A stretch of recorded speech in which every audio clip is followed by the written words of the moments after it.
Assalamualaikum warahmatullahi wabarakatuh. Innal hamdalillah nahmaduhu wa nasta'inuhu wa nastaghfiruh wa natubu ilaihi wa nastahdi wa na'udzu billahi min syururi anfusina wa min sayyiati a'malina. May yahdihillahu fala mudhillalah wa may yudlil fala hadiyalah. Alhamdulillah ala fitratil Islam wa ala kalimatil ikhlas wa ala dini nabiyyina Muhammadin sallallahu alaihi wasallam wa ala millati abina Ibrahim hanifa wa ma kana minal musyrikin. Allahumma bika asbahna wa bika amsayna wa bika nahya wa bika namutu wa ilaikan nusyur. Asyhadu an la ilaha illallah wahdahu la syarika lah wa asyhadu anna Muhammadan abduhu wa rasuluh. Allahumma salli ala Muhammad wa ala ali Muhammad kama sallaita ala ali Ibrahim innaka Hamidum Majid wa barik ala Muhammad wa ala ali Muhammad kama barakta ala ali Ibrahim innaka Hamidum Majid. Sallim tasliman katsira amma ba'd. Insyaallah pada kesempatan pagi hari ini kita kembali lanjutkan membaca hadis arba'una hadisan kullu hadisin fi khamsi khisal. Kita sampai pada hadis yang ke-26, Al-Haditsus Sadis wal Ishrun, yang diberi judul muallif dengan At-Targhib fi fi'lil khair wal ittisaf bihi.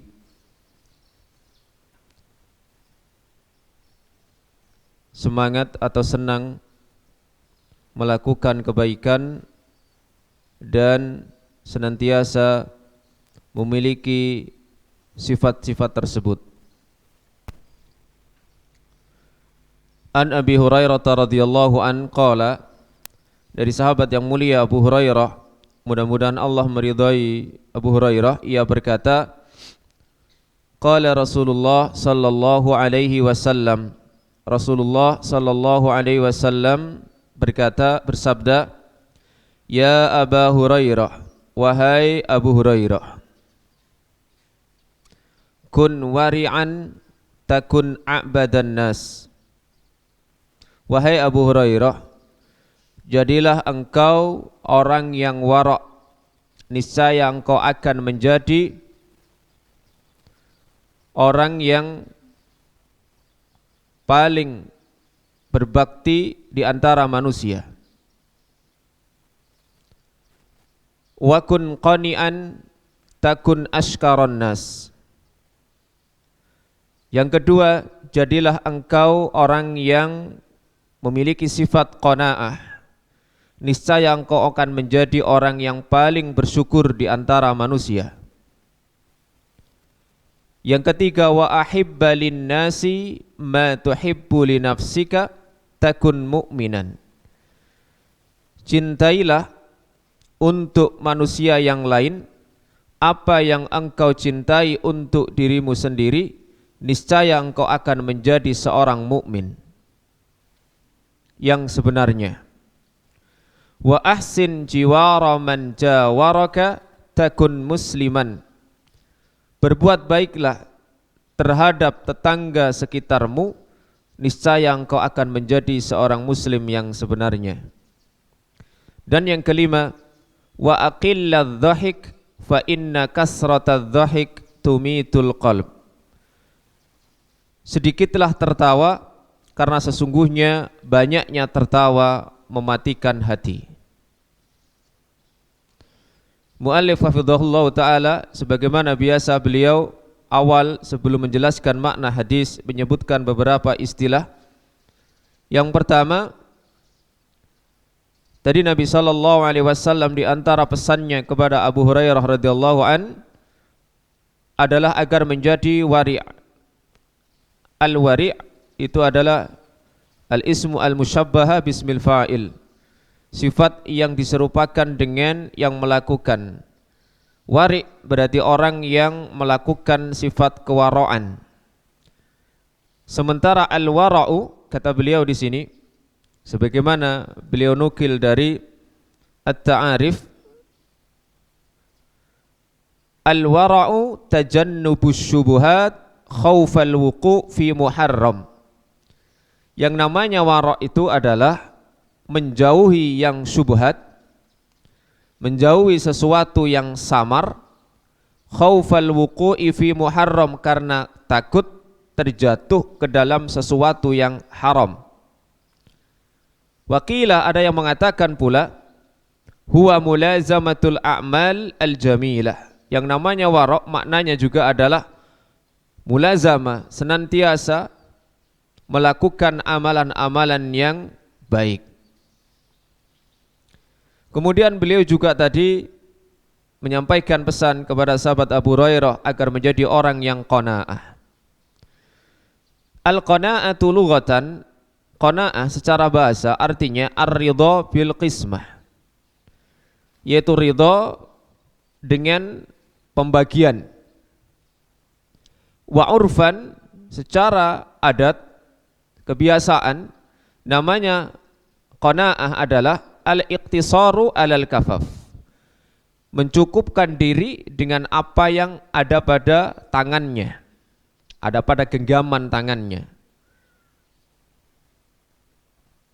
Wa yuqalu, ada yang mengatakan pula bahwa qanaah adalah al-ijtiza bil yasir minal a'rad al-muhdaj ilaiha, yaitu menerima balasan yang sedikit, yang mudah dari kebutuhannya. Ini beberapa makna tentang al-qanaah. Kemudian beliau melanjutkan dengan makna hadis. Adapun asyukru beliau juga jelaskan, al-wasfu bil jamil ala jihati ta'zim. Syukur itu adalah sifat yang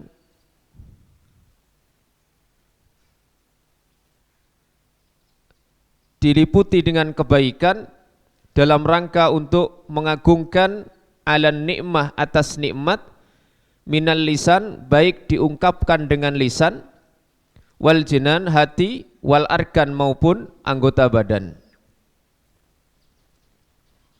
Waqilah huwa sana'u alal muhsin bidzikri ihsanihi. Ada yang mengatakan yang namanya syukur itu adalah pujian terhadap orang yang berbuat baik dengan menyebut kebaikannya. Fal abdu yashkurullah, maka seorang hamba dikatakan bersyukur kepada Allah, ayyusni alaihi, artinya memuji Allah, bidzikri ihsanihi, dengan menyebutkan kebaikan-kebaikan Allah, alladzi huwa nikmah, yang kebaikan-kebaikan itu berupa nikmat. Makna hadis, beliau memberikan muqaddimah terlebih dahulu sebelum menjelaskan pesan pertama yang disampaikan oleh Nabi secara khusus kepada Abu Hurairah. Al-hadyu atau al-huda wat tuqa mubtaghan min man aradal iktida bil hadil bashir an-nadhir Muhammad sallallahu alaihi wasallam. Hidayah dan ketakwaan adalah sesuatu yang dicari oleh orang yang senantiasa ingin meneladani orang yang memberikan hidayah, memberi kabar gembira dan memberi peringatan, yaitu Muhammad sallallahu alaihi wasallam. Fahudahu huwa tariqul mustaqim, maka hidayah beliau, petunjuk beliau adalah jalan yang lurus. Wa bihi yakunun najah yaumaddin, dengan petunjuk berupa jalan yang lurus itu maka akan tercapai keselamatan nanti pada hari kiamat.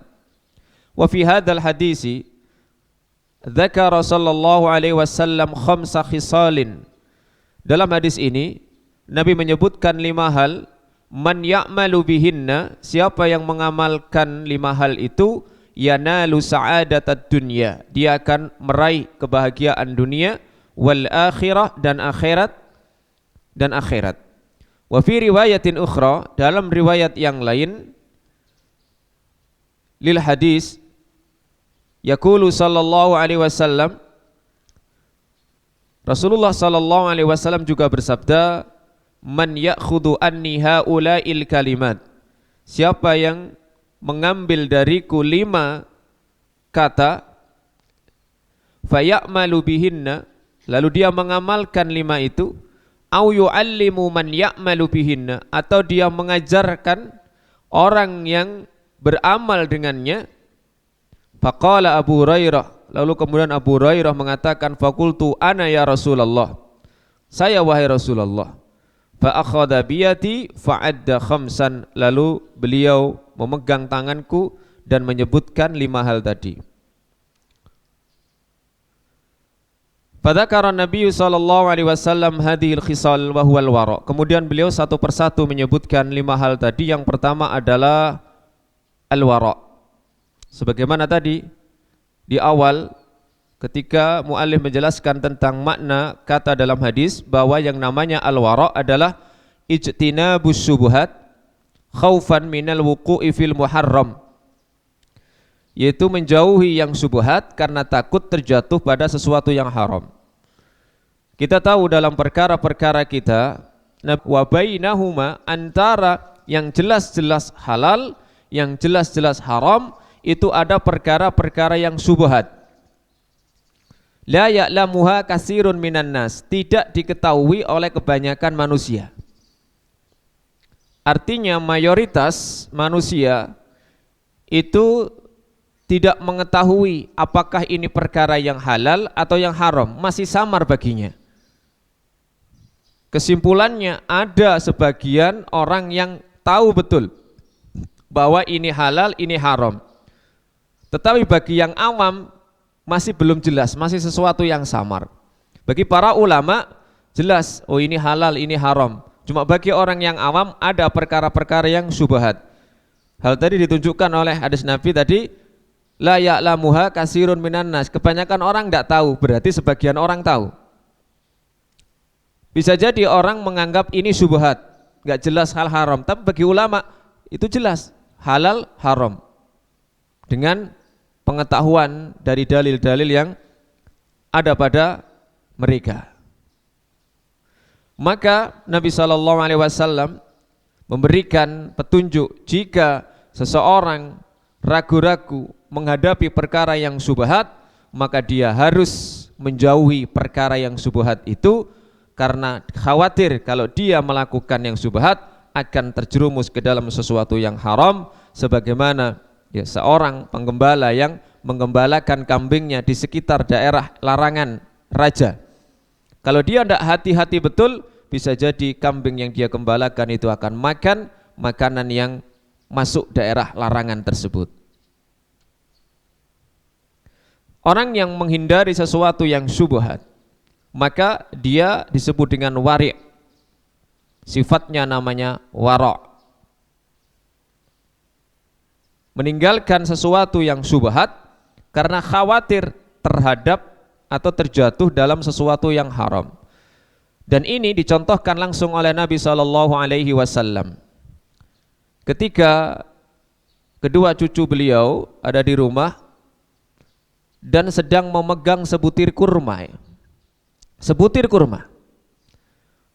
Beliau tidak tahu apakah kurma ini sedekah yang tidak boleh dimakan oleh keturunan beliau, ataukah kurma itu hadiah yang dibolehkan.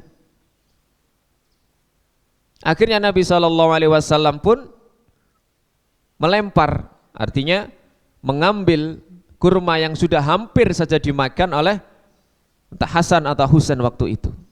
Karena Nabi khawatir ini kurma sedekah atau hadiah. Ini salah satu contoh dari sifat kewaraan. Makna yang lain waro' adalah tarku ma la bihi ba'sun makhafata bihil ba'su. Yang namanya waro' dalam pengertian yang lain, meninggalkan sesuatu yang tidak apa-apa, khawatir ada apa-apa. Meninggalkan sesuatu yang kelihatannya tidak masalah, khawatir nanti menjadi masalah. Ini namanya waro'. Imam Ahmad bin Hanbal ketika rumah beliau ini dempet dengan paman beliau, suatu ketika paman beliau ini mendapatkan hadiah dari raja saat itu. Imam Ahmad terkenal dengan sifat kewaraan beliau. Beliau sangat khawatir Akhirnya kemudian beliau kunci rumah beliau depan maupun belakang supaya pamannya tidak bisa masuk dan tidak memberi bagian hadiah itu, saking khawatirnya.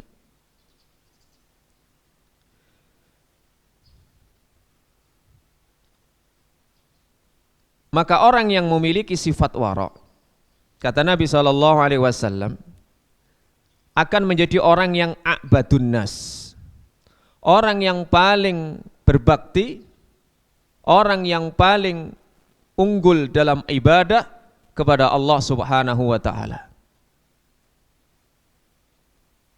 Sehingga orang yang memiliki sifat wara' akan merasa mudawamah ala muraqabatillah, senantiasa merasa diawasi oleh Allah Subhanahu wa ta'ala fi jami'il halat, dalam segala kondisi, wal istighal, dan dalam segala kesibukannya. Diceritakan bahwa Al-Imam Al-Hasan Al-Basri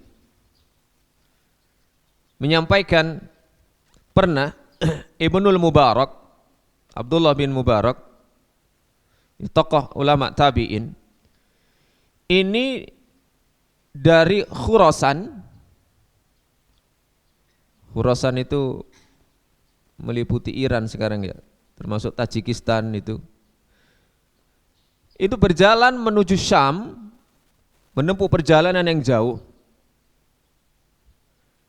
Fi raddi qalamin ista'arahu minha, untuk sekedar mengembalikan sebuah pulpen yang dia pinjam dari Khurasan ke Syam.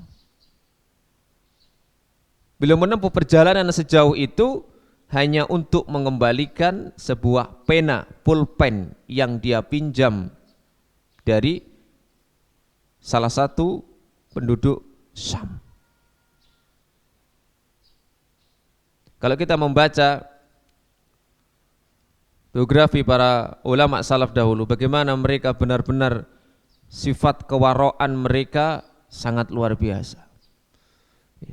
Termasuk apalagi para sahabat radhiyallahu taala anhum ajmain. Subhat saja tidak dilakukan, apalagi sesuatu yang haram.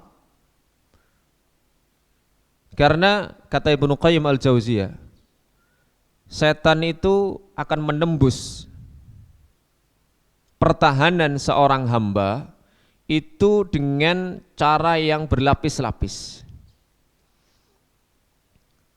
Yang pertama, seseorang itu akan diarahkan oleh setan untuk gampang atau mudah melakukan sesuatu yang sifatnya makruh,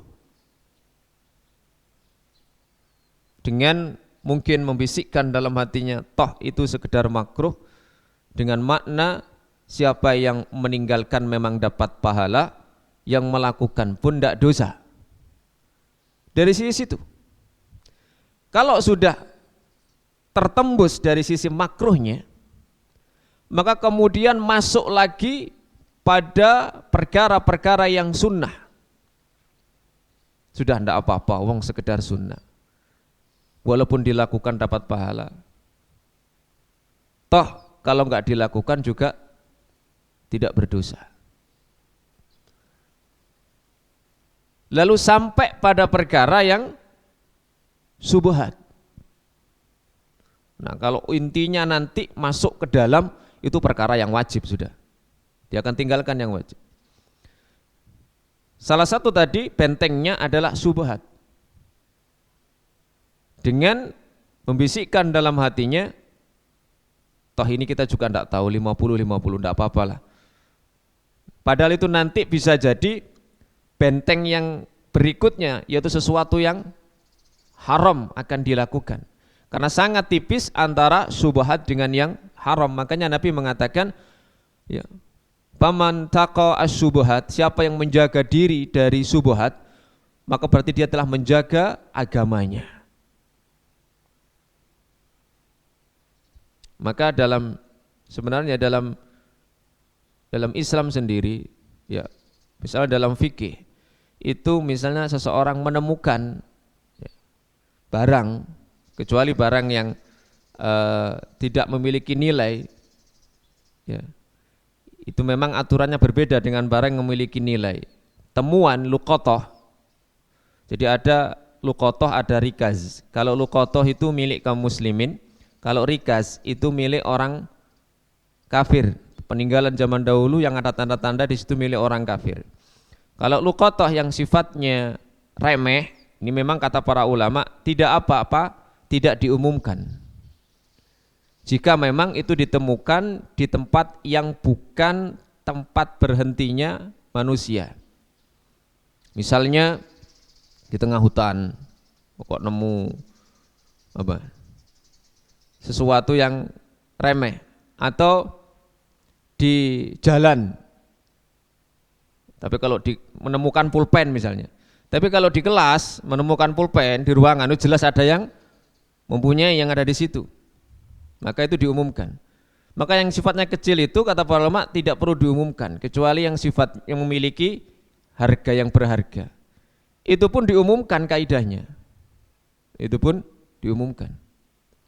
Nah, kalau rikas yang milik orang zaman dahulu, orang kafir, mau diumumkan berapa tahun ya gak ono sing ngaku, wong wis mati sing duwe. Nah, kalau luqathah maka diumumkan setahun. Begitu. Belum ada yang ngaku, tambah setahun lagi. Kalau tidak ada yang ngaku, diinfakkan, diberikan ke Baitul Mal, bukan dikonsumsi. Sebenarnya seperti itu aturannya. Dia tetap menjaga bagaimana kaum muslimin itu tidak memakan sesuatu yang bukan haknya, dan itu menjadi sifat kewaraan.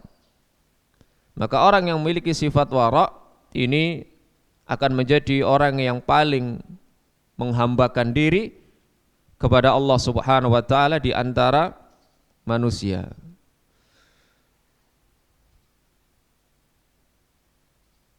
Ya, termasuk tadi kisah Ibnu Mubarak yang meminjam kemudian hanya sekedar pulpen dikembalikan. Ya. Padahal perjalanan dari Khurasan menuju Syam. Di dunia pesantren ini yang kadang-kadang kalau enggak benar-benar nekat ya akan mudah melakukan yang seperti ini. Ya. Ngambil atau dengan niat minjam tapi orang yang punya enggak tahu. Karena kadang-kadang di pesantren itu ya wekku ya wekku, wekmu ya wekku, wek wong akeh. Yang kasihan itu kalau ada wali santri datang. Wali santri datang, sholat, keluar sandale gak ono. Sing kelabakan keamanan. Dulu ketika kami di Jogja, wali santri jenguk, hari penjengukan, tolet. Sandalnya hilang, enggak ada Pak? Iya, wis keamanan, munggah, ini dukur pisan, sandali. Siapa yang Bapak enggak tahu? Oh sudah, anak-anak sudah hampir tidak ada.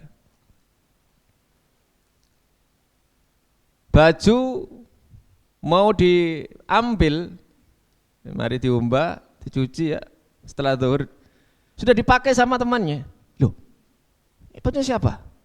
Enggak tahu Mas. Loh, begitu.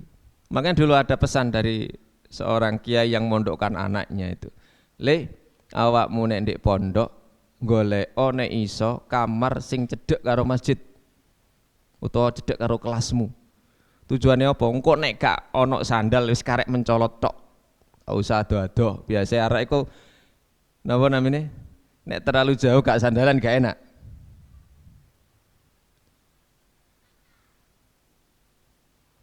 Kalau teman yang punya anak di Al Irsyad kemarin cerita sama di Gontor 5, cuma sekarang di STDI. Setiap jenguk itu bawa 5 pasang sandal. Setiap jenguk dijagani 5 pasang. Wis le pokoke nek awakmu sandalmu ilang gak ono wis gak usah digoleki, nek perlu nyekero gak apa-apa, wong gak najis. Tak gawakno teko omah. Tiap kali cerita, gak ono 5 pasang. Yo hilang terus. Jadi ndak hilang sebenarnya, ya pindah tempat gitu aja. Ono sing gawe koncone. Nah, seperti itu menghilangkan keberkahan dan nanti gampang seseorang itu memakai barang orang lain tanpa izin. Ini kurang menjaga sifat kewaraan.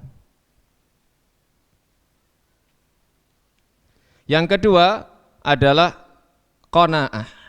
Bakun qani'an takun asyqaron nas. Wahai Abu Hurairah, jadilah engkau orang yang memiliki sifat qanaah. Qanaah tadi disebutkan maknanya secara bahasa adalah ar-ridha bil qismah. Ridha dengan pembagian, atau secara adat adalah al-iktisar alal kafaf. Merasa cukup dengan apa yang ada pada genggaman tangannya, telapak tangannya.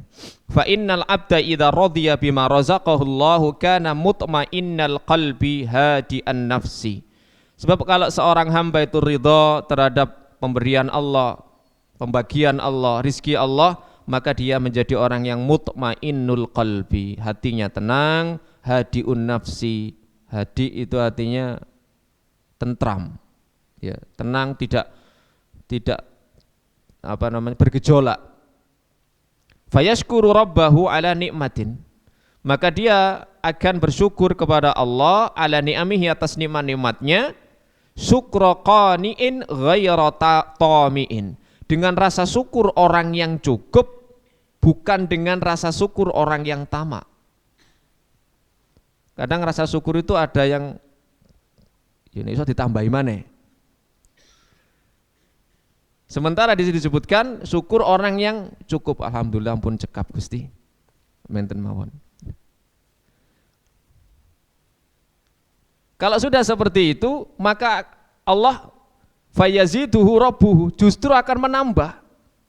Fayazdadu sururan wa farhan wa syukra, maka dengan begitu bertambah pula kegembiraan, kebahagiaan dan syukurnya kepada Allah Subhanahu wa taala. Orang kalau bersyukur, terima kasih karena sudah cukup, kok diberi lebih, wah, tambah senang, tambah bersyukurnya. Inilah sebagaimana yang difirmankan oleh Allah Ta'ala dalam surat Ibrahim ayat 7, la in syakartum la azidannakum. Sungguh jika kalian bersyukur, niscaya pasti aku akan tambah kepada kalian. Syukur dengan disertai dengan qanaah tadi itu. Kalau di kitab-kitab yang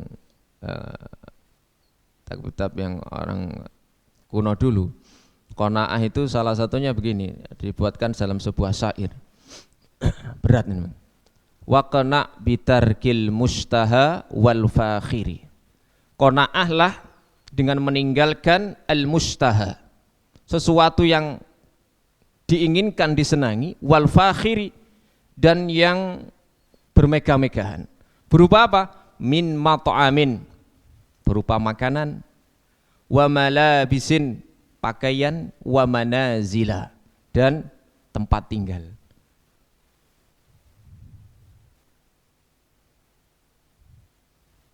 Wa min dalika annahu yubariku lahu fima atahu, yaqulu sallallahu alaihi wasallam.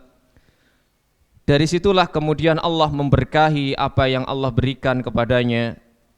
Dan Nabi SAW bersabda dalam hadis yang lain, annallaha tabaraka wa ta'ala yabtali abdahu bima a'tah, bahwasanya Allah Ta'ala menguji hambanya dengan apa yang Allah berikan kepadanya. Faman radhiya bima qasamallah, siapa yang ridho dengan yang apa dibagikan oleh Allah tadi, lahu barakallahu fihi, maka Allah akan memberikan keberkahan padanya, pada sesuatu yang Allah bagikan itu. Wa wassa'ahu, dan Allah menjadikan semakin luas. Wa man lam yarda lam yubarik lahu, siapa yang tidak ridha tidak diberkahi. Ya. Al-Imam Syafi'i rahimahullah di dalam diwan beliau, kumpulan syair beliau pernah mengatakan, idza kunta dza qalbin qanu'in fa anta wa malikud dunya sawa'u. Kalau engkau memiliki hati yang sangat qanaah, maka tidak ada bedanya antara Anda dengan raja. Kalau engkau memiliki hati yang qanaah, tidak ada bedanya antara Anda yang memiliki harta tidak banyak, sedikit dengan seorang raja. Kenapa? Karena diukur dari kecukupan hati seseorang.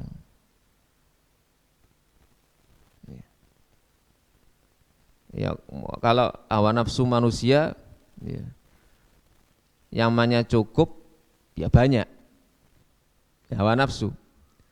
Tetapi hati yang qanaah, ya, cukup itu tidak harus banyak. Sedikit qanaah, banyak qanaah juga. Kira-kira milih sing pundi?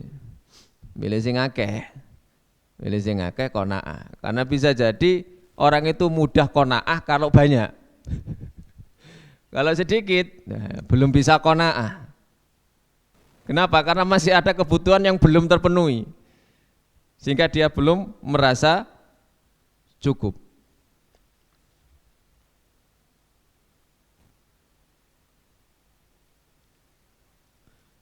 Jadi qanaah itu adalah menerima ridho terhadap pemberian Allah Subhanahu wa taala, bersyukur dengan rasa syukur yang cukup, maka dengan demikian janji Allah justru akan menjadikan tambahnya nikmat tersebut, sehingga orang itu akan menjadi semakin gembira, semakin senang, dan semakin tambah bersyukurnya kepada Allah Subhanahu wa taala. Wong dia sudah bersyukur Gusti pun cukup, kok ternyata ditambah ya akeh, wah tambah nemen bersyukure. Yang ketiga, wasalisu hadhil khisal an yuhibbal mar'u linnasi ma yuhibbuhu li nafsihi. Yang ketiga, Nabi SAW berpesan, ahibba linnas, cintailah untuk manusia apa yang engkau cintai, apa yang engkau sukai untuk dirimu sendiri. Maka engkau akan menjadi seorang mukmin yang sebenarnya. Hal ini semisal dengan sabda Nabi SAW yang lain dalam riwayat Bukhari, la yu'minu ahadukum hatta yuhibba li akhihi ma yuhibbu li nafsihi. Tidak sempurna iman salah seorang di antara kalian sampai dia mencintai untuk saudaranya apa yang ia cintai untuk dirinya sendiri. Kadang beberapa ada yang menerjemahkan kurang pas. La yu'minu ahadukum hatta yuhibba li akhihi diterjemahkan dengan sampai dia mencintai saudaranya. Kalau mencintai saudaranya itu langsung dia objek, maka ndak usah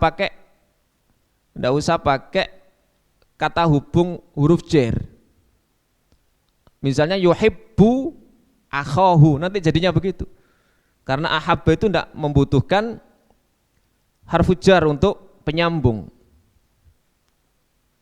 Uhibbullaha, aku mencintai Allah.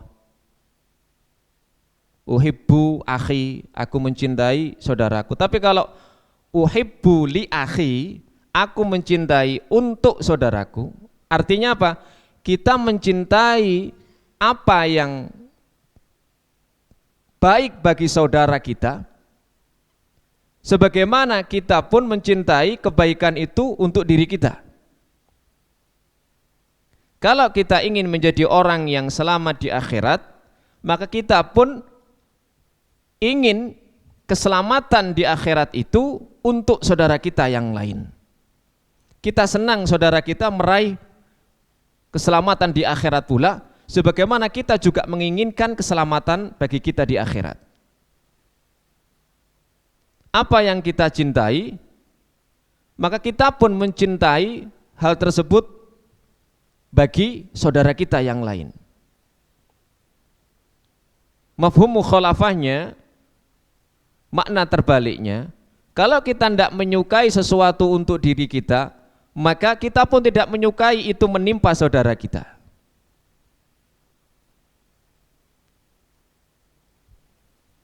Kalau kita senang diberi, maka hendaknya kita juga senang memberi saudara kita, karena orang yang diberi itu merasa senang. Kesenangan yang dirasakan oleh diri kita hendaknya dirasakan pula oleh saudara kita. Ini maknanya hatta yuhibba li akhihi ma yuhibbu li nafsihi. Faja'alahu sallallahu alaihi wasallam dalam hadis yang Imam Bukhari tadi, min syurutil iman, termasuk di antara syarat kesempurnaan iman seseorang. Itu tadi an yuhibbal mar'u li akhihi ma yuhibbu li nafsihi. Menjadi orang yang baik itu kalau bisa bersama-sama. Kebaikan yang dia dapatkan juga hendaknya dirasakan oleh saudara-saudara kita yang lain. Ketika kita menginginkan menyukai masuk surga, kita pun menginginkan menyukai saudara kita yang lain pun masuk surga juga. Kesolehan seseorang itu hendaknya tidak dirasakan sendiri, tetapi juga bagaimana menjadikan saudara-saudara yang lain itu juga menjadi orang-orang yang soleh, menjadi orang yang baik. Dan inilah di antara tugas seorang nabi, seorang rasul, bagaimana ketika mereka para nabi dan para rasul itu mengetahui cara untuk masuk surga, maka disampaikan kepada manusia untuk menyelamatkan mereka, untuk memasukkan mereka ke dalam surga, menyelamatkan mereka dari azab neraka. Maka sebenarnya jika ada saudara kita yang menasehati kita, itu hakikatnya mereka yang sudah lebih dulu tahu kebaikan, itu kita diinginkan untuk mendapatkan kebaikan itu pula. Saudara yang menasehati kita, insya Allah mereka atau dia mengetahui kebaikan itu lebih dahulu, kemudian menginginkan kebaikan itu juga kita rasakan. Kalau seseorang acuh tak acuh, seseorang masalah wis nang swarga dhewe-dhewe, maka orang seperti ini berarti la yakmalu imanuhu, tidak sempurna keimanannya. Kenapa? Tidak ada kepedulian untuk bersama-sama mendapatkan kebaikan. Kalaupun dia tahu kebaikan, maka dia pakai untuk dirinya sendiri. Tapi hendaknya dia senantiasa bagaimana orang lain juga mendapatkan kebaikan. Dia mencintai kebaikan, dia pun ingin kebaikan itu dirasakan oleh saudaranya yang lainnya. Walaupun bisa jadi akan terjadi salah faham. Orang yang diinginkan kebaikan akan salah faham ketika dia merasa dikoreksi dari satu amalan untuk dia tinggalkan menuju amalan yang lain, dan itu berat. Padahal hakikatnya saudara kita ya menghendaki bersama-sama untuk mendapatkan kebaikan tersebut. Dan yang keempat adalah wa ahsin jiwara man jawaraka. Berbaiklah, berbuat baiklah kepada tetangga sekitarmu, engkau akan menjadi muslim yang sebenarnya. Di dalam hadis yang lain juga Nabi SAW menyebutkan dalam Musnad Imam Ahmad, ketika Nabi SAW bersabda, la wallahi la yu'minu, la wallahi la yu'minu, la wallahi la yu'minu. Beliau mengatakan sampai 3 kali, tidak, demi Allah tidak beriman, tidak, demi Allah tidak beriman, tidak, demi Allah tidak beriman. Qalu wa man dzaka ya Rasulullah, siapa itu wahai Rasulullah yang jenengan sebutkan, yang Anda sebutkan sampai 3 kali tidak beriman itu? Qala jarun, tetangga, la ya'manu jaruhu bawa'iqahu, di mana tetangga yang lain tidak memiliki keamanan terhadap tingkah laku buruknya. Wa ma bawa'iquhu, apa yang dimaksud dengan bawa'iq? Syarruhu, kejelekannya. Fal muslimu man aminahu akhahu al muslim wa sya'ara fi jiwarihi bil mahabbah. Maka seorang muslim yang sebenarnya adalah orang yang saudaranya, tetangganya muslim lain itu merasa aman darinya. Jadi gak serba khawatir. Mas hati-hati ono arek iku bahaya. Lah kalau sudah seperti itu ya wah aman ini. Mas aman, sandal-sandal lebokno. Bahaya kalau ada orang mengatakan kita seperti itu, berarti kita itu dianggap seseorang yang membahayakan. Orang kalau ada kita di situ merasa nggak aman. Kancingi lawang. Baik.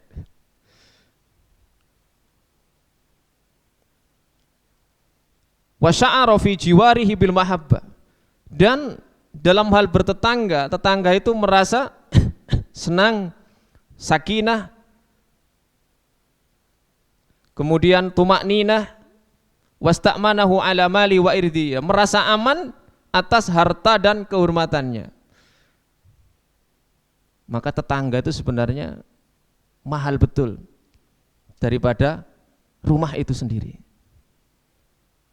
Ada zaman tabi'in ketika jual rumah itu sekaligus jual tetangganya. Saya mau jual rumah, iki regone misalnya 100 juta, tapi tonggoku regone 200 juta. Lho kok iso? Aku kok nek pindah gurung mesti oleh tonggo sing apik kaya ngene iki. Sampeyan wis mesti oleh jaminan tonggo apik. Aku nek pindah mari tak dol sampean tuku ya tonggoku nek anu ya apa. Jadi ada orang yang jual rumah sekaligus jual perangai tetangganya. Tapi yo gak ono wong gelem ya. Maksudnya jual ya jual yang dibeli ya rumahnya itu. Ya, kalau bisa jangan disampaikan, di-include no ae. Di global no. Iki 300 juta sak tanggane. Loh kok larang ini pasarannya 150. Oh, ada sesuatu yang masuk ke situ harganya. Tonggo iki wis kata kongkon ngewangi wis teko terus pokoke. Kata repot ngene wis wis teko ngewangi.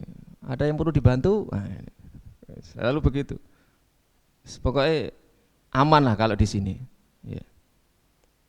Al-muslimu termasuk juga dari lisannya, man salimal muslimuna min lisanihi wa yadihi.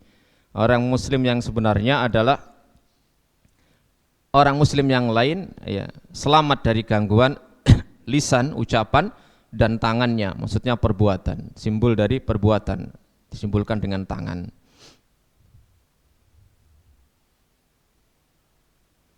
Karena kan ada kasus jual rumah gara-gara punya tetangga yang tidak baik, ada seperti itu. Insya Allah murah paling nek wis ngene kok.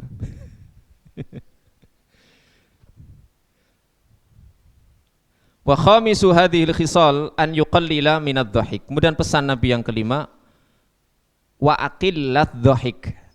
Sedikitlah tertawa, sedikitkan tertawa karena banyaknya tertawa mematikan hati. Fa inna kasratadh dhahik tusayyirul qalba maghmuran fid dhulumat. Karena banyaknya tertawa menjadikan hati itu maghmuran, terbenam fid dhulumat, dalam kegelapan. Bimanzilatil mayyit, seperti kedudukan orang yang mati mayit, bangkai. Alladzi la yanfa' nafsahu, yang tidak bermanfaat untuk dirinya, binafi'atin, dengan sesuatu yang membawa manfaat, wala yadfa'u anha makruhan, dan tidak bisa menolak hal-hal yang tidak dia sukai. Wa ab'adul qulubi minallah alqalbul qasi, dan hati yang paling jauh dari Allah adalah hati yang al-qasi, keras. Wa hayatul qalbi wa israquhu madatu kulli khairin. Hidupnya hati dan juga terangnya ini adalah modal setiap kebaikan, sementara matinya hati dan gelapnya ini adalah modal atau pintu setiap kejelekan. Dan ini banyak dibahas tentang masalah hati yang hidup, hati yang mati, ada hati yang sakit oleh para ulama.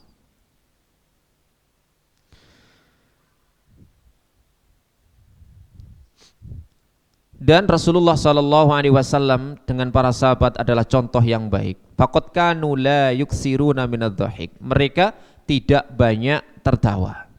Fa an Simak radhiyallahu anhu qala, dari Simak radhiyallahu an ia berkata, qultu li Jabir ibni Samurah, aku berkata kepada Jabir bin Samurah radhiyallahu an, akunta tujalisu Rasulullah sallallahu alaihi wasallam, apakah engkau sering bermajelis dengan Rasulullah sallallahu alaihi wasallam? Qala na'am, ya, kata Jabir bin Samurah. Fa kana tawilas samti, beliau banyak diam, qalilad dhahik, sedikit tertawa. Beliau memang ya kadang tertawa, cuma tertawanya beliau dalam banyak riwayat disebutkan sahabat maksudnya tabassum, tersenyum. Wa kana ashabuhu yadhkuruna indahu syi'ra wa asya' min umurihim. Dulu para sahabat itu juga kadang-kadang menyebutkan di samping beliau syair-syair, sesuatu dari perkara-perkara kehidupan mereka. Fayadhakun, lalu mereka pun ya saling tertawa. Wa rubbama tabassam, dan Nabi saat itu hanya mesem saja, tersenyum. Ya, ini hadis yang sahih diriwayatkan oleh Imam Ahmad dalam musnadnya.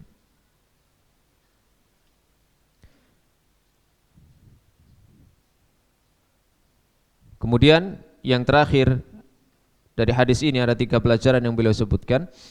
Min hadzal arad al-mujmal li hadhihi al-fadail al-khams allati waradat fil hadis nastabinu matanatul awsar allati turbitud din bil khulqi fal imanul qawi yalitul khuluqal qawi wa inhyarihil akhlaq wal fadail wasijaya maraduhu ila dhafil iman. Kelemahan iman itu akan menyebabkan perkara-perkara yang disebutkan dalam hadis tadi. Kemudian yang kedua, al imanu yazidu bit ta'ah, iman itu bertambah dengan ketaatan, wal ma'murat, dan melakukan yang diperintah, wa yanqusu bil ma'asi wa fi'lul munkarat, wa fi'lil munkarat, dan berkurang dengan maksiat dan melakukan kemungkaran. Ini termasuk definisi iman Ahlussunnah wal Jamaah, yazidu bit ta'ah wa yanqusu bil ma'siyah. Iman bertambah dengan melakukan ketaatan, berkurang dengan melakukan maksiat.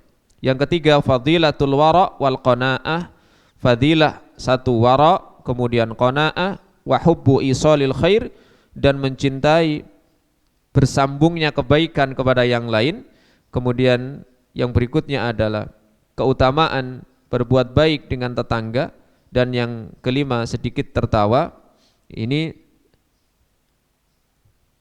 nafi'un wa mufidun lil insan fi dinihi wa dunyahu, bermanfaat ya untuk manusia, baik dari sisi agamanya tentu dan juga dari sisi duniawinya.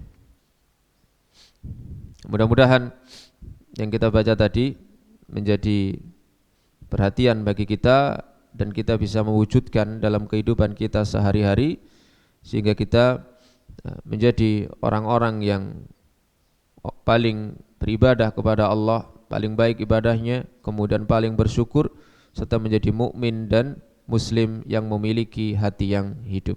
Amin ya rabbal alamin. Subhanakallahumma wa bihamdika asyhadu an la ilaha illa anta astaghfiruka wa atubu ilaik. Wa akhiru da'wana alhamdulillahirabbil alamin. Assalamualaikum warahmatullahi wabarakatuh.